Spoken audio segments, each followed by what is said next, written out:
Hi, everyone, and welcome to another fresh new episode of our Made for YouTube series. I'm Sumaira Abidi, and today we're going to be talking about trends in the consumption space and also specifically consumption ETFs. Why? Two reasons. One, of course, passive products are becoming very, very popular with investors. They want to know about the new emerging trends over there. And secondly, consumption as a set of the market has done very well. In fact, if you look at the Nifty India Consumption Index in the last 1 year, it has rallied 31%. In the last 5 years, it's moved up 12%. So, does it mean that there is more steam in consumption ahead? And therefore, should it form a part of your portfolio in some way? So, joining in to answer all these questions is Ashwin Patni, who's the head of products and alternatives at Axis Mutual Fund. Ashwin, hi. Thanks very much for being back and thanks for joining in for this very interesting topic. So first, let's talk about consumption itself because we're seeing a series of consumption ETFs being launched. One, is consumption going to continue to create value for investors? And secondly, why the ETF route? I mean, why should investors choose the ETF route for this space? Yes. So great. Hi, Sumaira, and really nice to be back. And just responding to the two queries one by one. The first is why consumption, and essentially, if you look at the history of the Indian markets over the last 20, 30 years, one thing which comes out very clearly is that the companies that are, I mean, if I can use the word B2C, essentially companies that are directly uh, targeting to the consumer segment are companies which tend to be much more capital efficient, tend to have the better run companies, of course, within them tend to have really good profitability ratios, return ratios, and essentially, all in all, have really been able to create a lot of wealth for their investors over these years. The reason for this is very simple. Over the last 30 years, we've seen a massive boost in the country's incomes, per capita incomes. This is a trend that obviously has not even remotely come to an end. In fact, over the next 20, 30 years, we should continue to see a very, very steady growth in per capita incomes. What that growth in incomes have also done is it has meant that people are becoming more open to consuming newer items, as well as there is a trend towards premiumization. The consumption basket is evolving. In the past, a lot of the consumer money was going into staples and daily necessities, whereas now a lot of that money is incrementally more and more going into discretionary spends. And also, as I said, towards premiumization. And that's where branded products, that's where consumer, discretionary products are really coming on their own. So all in all, it's a trend which is a secular multi-year, in fact, I can call it multi-decadal trend. It's a trend which is likely to continue going forward. And it's a trend which also allows the really good run companies to be able to participate in this. So wearing the hat of an investor, it's a trend that is allows as an investor us to participate in the wealth generation that has happened.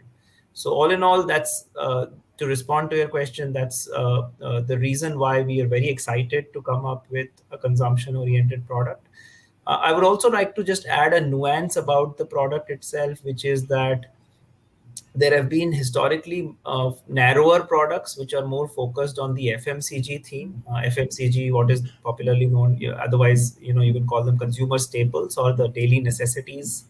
But increasingly, as I said, more and more the discretionary spending and the spending into more durables and other kind of items is actually taking up more and more of the consumption basket, and that's where, in terms of what type of consumption oriented product to launch, consumption ETF made much more sense because it's a much broader basket where staples, of course, form a part, but they also are complemented by all the other discretionary spending items. So it's a really exciting space, and it's a reasonably broad space that allows us to play the entire consumer story.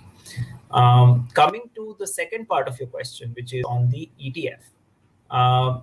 I think for any kind of sector and thematic strategy, the trade-off between an active and a passive route is in terms of how broad the universe is and how much we believe that as fund managers there is scope for us to add value in terms of being able to select stocks or being able to create a portfolio which is truly differentiated or truly active within the basket that is there. When it comes to sectoral or thematic oriented products, there is an inherent reality that the baskets tend to be a relatively narrower compared to the broad diversified baskets. And we believe that as a result, the ability for an active manager to really take very big calls in terms of not owning certain stocks or having disproportionate allocation to certain stocks are not really as easy in this space as they are in normal diversified portfolios. And as a result, we believe that it's much easier for us to offer these through passive products. Even looking at it from the investor side, if you look at the sectoral products, there has not been a whole lot of value add that active fund managers have been able to do. And as a result, we believe that passive products allow investors a very easy and a very transparent way to take exposure to these sectors. Transparency is an important part because when you follow an index which relies on a particular sector definition, you know that it is going to be true to label. You know that there is not going to be any creative interpretation applied in terms of what constitutes consumption and doesn't constitute consumption, for example. So for the investor, it really helps because they get a very transparent, very simple, easy to understand product, which gives them a reasonably good, participation in the prospects of this sector, so they don't lose out on the performance side, and at the same time, get something which they can find it very easy to understand and use in their portfolio. Okay, so Ashwin, I take your point entirely. Going back to the first question about why consumption, right? That it's a multi-decadal trend, and in any case, we tell people that buy stocks which you understand, and every consumer understands consumption-oriented companies, right? So that holds the same for mutual funds. But the logic is that if I know that consumption is at a multi-decadal high. You guys know it better, right? So every large cap fund, every flexi cap fund would anyways have consumption. I mean, all these ITCs, HULs, Maruti, Titan, Asian Paints, all of these companies which could probably be in the consumption index are already there in every other large cap, flexi cap fund. Therefore, does an investor need a targeted consumption ETF? I mean, is there a danger that I may be overdoing my exposure to consumption stocks? No, great, fantastic question, and a very, very important thing to keep in mind. I would say that maybe this is something that is we have to treat as is targeted towards a specific segment of investors. For a large number of investors who are, let's say, relatively retail or relatively in terms of their involvement in investing still are not very very I would say not have that much bandwidth in terms of getting into more complex portfolio construction. Diversified portfolios work very well, and I completely take your point that it's a great theme. And if I look at our own portfolios in Axis Mutual Fund, I think we have a pretty healthy allocation in our diversified portfolios to such. So I say for most or many investors who are not that involved in their portfolios in terms of bandwidth, in terms of understanding, they just want the exposure to the growth potential of equities, and they don't want to get into the complexity of having too many funds and ideas. I think diversified portfolios work very well. On the other hand, there is obviously a big and growing segment of investors who are very informed about all the different opportunities in equity markets. These could be investors who are large investors, but these could also be investors, even if their value wise not large, but they're very informed investors. They've spent the bandwidth, time in understanding the different opportunity sets available in the market.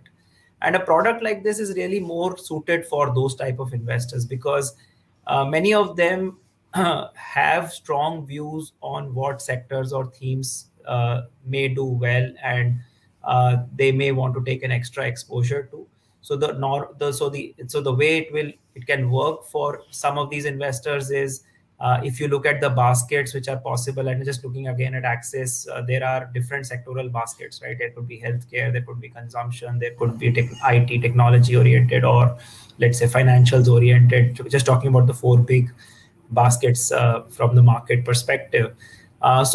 For an investor who's an informed investor who has a strong view that a certain theme will do really well and they want to take exposure, they can create a base allocation through diversified portfolios and use these to top up and take an additional exposure to a theme that they really like. And that allows them to drive their portfolio with their own view, rather than just relying on the fund manager's view on how different themes may play out. This is something that we've seen globally as well, and I think in India, as the market is evolving and as the sort of set of grow informed investors is becoming large and meaningful, I think there is space for such products. Okay, so you're launching your consumption ETF as well soon.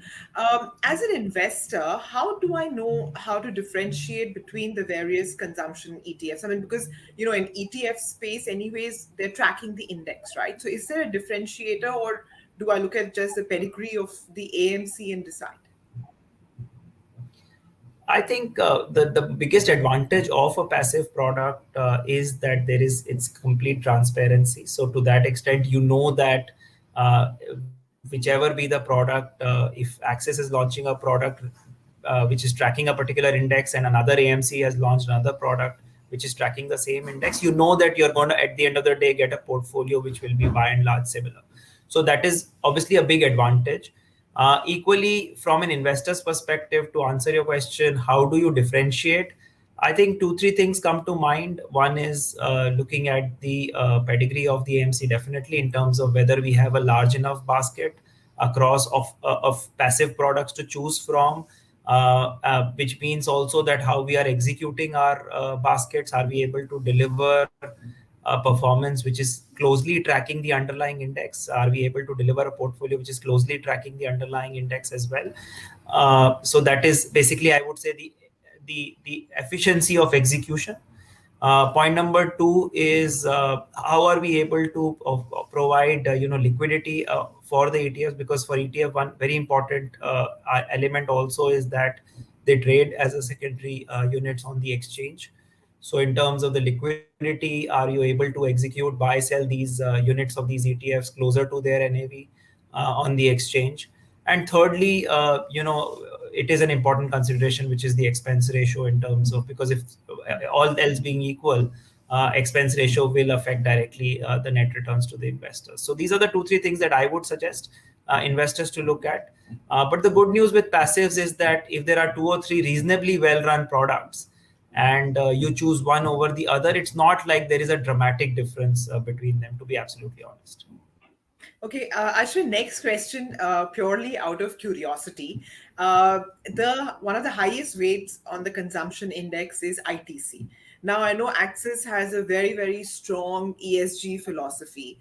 And ITC, I mean, even if you look at the stock per se, I think there are ESG concerns because of which the stock has been stagnant, right? Almost it's become a meme now on social media. How do you align this I mean, your philosophy on ESG? How would you align it to a stock which is the highest weighted on the consumption index and therefore cannot be ignored? Yeah, no, I think it's a great question again. And I think what we should do is take a step back and look at what we are trying to do when we offer an active product versus a passive product. The objective in an active product is clearly for us to demonstrate our views and our convictions in our portfolio. And clearly, sort of, when the investor signs up for an actively managed product, they clearly expect us to benchmarking or anything like that. When it comes to passive, on the other hand, it's more difficult for us to comment on a single stock, because ultimately the whole definition of a passive product is that you create a portfolio which is based on certain criteria, and based on that criteria, whichever stocks fit the bill, you create a basket on that. There is a huge value in terms of simplicity that this brings in, But on the other hand, one of the chief criticism of a passive approach is exactly this, that you're not able to then put any kind of overlay, even if you know that a certain stock has challenges. It's not something that you can discretionarily then adjust for, because then that obviously vitiates or compromises the entire passive approach. So yes, when it comes to active calls, we have views on certain stocks, which are obviously you can see by looking at our portfolios. But when it comes to passive, I think we respect this, whether it is a Nifty product, where again, some of these stocks are part of the Nifty index, or it could be a Sensex product, or it could be a NSE 100 product. It doesn't happen that every single stock that is there in that index is something as a fund manager that you are positive about. So passive, it's not about that. It's about creating a rules based approach which you then follow. And typically the reason this approach works at the end of the day is because if you look at any portfolio, it's not that all stocks have to deliver all the time to you get the return. As long as enough stocks do well, and do well enough for some of the stocks which are not, to cover up for some of the stocks that will not do well, as an investor you are covered. So the important thing is, even if some stocks don't do well, others do more than enough to cover up for them, and that's really where passive works out in the end, I guess. Okay, fair enough. Okay, one final question then. For thematic funds in general, because we're seeing so many, NFOs now in the ETF space, should an investor, how would I decide whether I should go for an ETF or a thematic fund where the similar themes are available? I would say, I think for us, I mean, the easy way for our answer is, if you look at our basket, we have chosen to go down the in the normal fund active managed avatar. So really, that's the call that we have taken. Of course, other AMCs have done it the other way. And the reason we believe ETFs, why we believe ETFs work very well for investors is because when it comes to sector and thematic investing, there are two, three types of investors that you're solving for. One type of investor is the very, very dynamic investor who's trying to, capture shorter term views on these sectors and themes, and maybe linked to policy announcements, maybe linked to global developments, maybe linked to macro developments. It could be any source, but they're trying to be more dynamic around them. ETFs work brilliantly for such investors because they allow you to take intraday views and views around active events. So that works really well. Then there are the normal investors, the regular long-term investors who want to really participate in a story and maybe stay invested over a long 3, 5 longer periods. Um, Now, I'm not saying ETFs are anything great compared to funds for long-term investors, but they are not worse either.